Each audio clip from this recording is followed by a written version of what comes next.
नमस्कार। आज हम भारतीय सशस्त्र बलों में हो रहे एक बहुत बड़े बदलाव पर बात करने वाले हैं।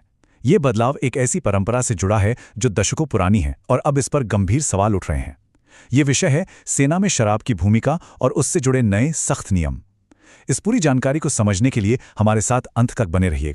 जी हाँ, ये एक सीधी और सख्त चेतावनी है। सैन्य और अर्धसैनिक बलों की तरफ से आया ये निर्देश उस परंपरा को सीधे तौर पर चुनौती देता है जो सालों से चली आ रही थी।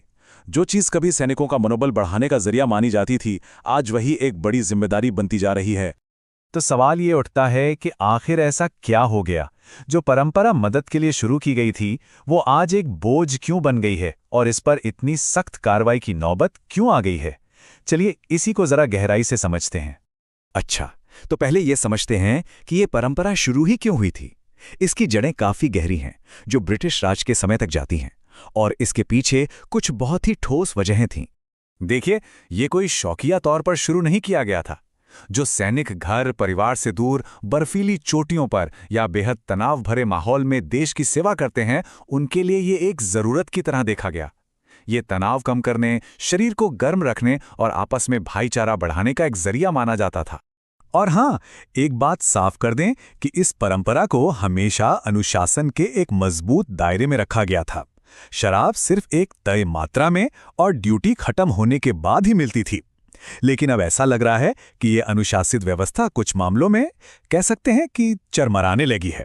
और बस यहीं से पूरी कहानी में एक बड़ा मोड़ आता है, जब ये मदद ना रहकर पूरी फोर्स की सुरक्षा और अनुशासन के लिए ही एक बहुत बड़ा खतरा बनने लगती है। इस प्रॉब्लम को मेडिकल भाषा में अल्कोहलिक डिपेंडेंसी सिंड्रोम यानी ADS कहते हैं।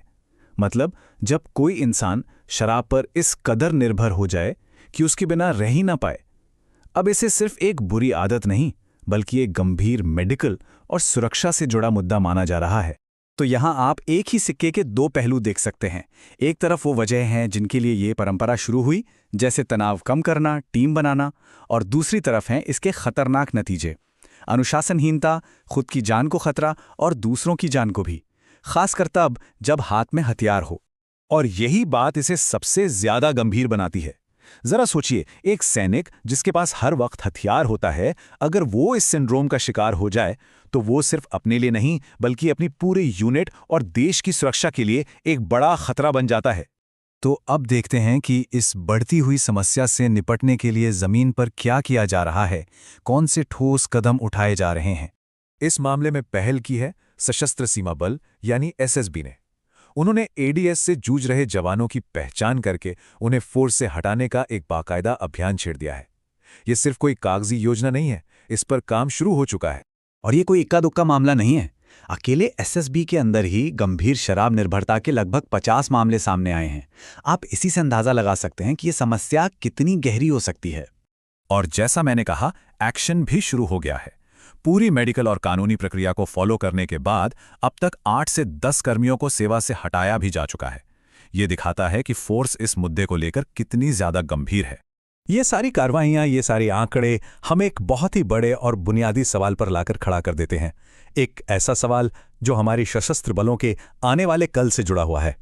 तो आखिर में सवाल यही है कि जब भारत की सेना साल 2047 के विजन के साथ खुद को मॉडर्नाइज कर रही है, नई नई तकनीक अपना रही है, तो क्या ब्रिटिश काल से चली आ रही ये परंपरा आज भी उतनी ही जरूरी है, या फिर अब इस पर दोबारा सोचने का वक्त आ गया है। ऐसी ही जानकारी के लिए ऑल कैन स्टडी को सब्सक्राइब कीजिए। धन्यवाद। चलिए अब अगले विषय पर मिलते हैं।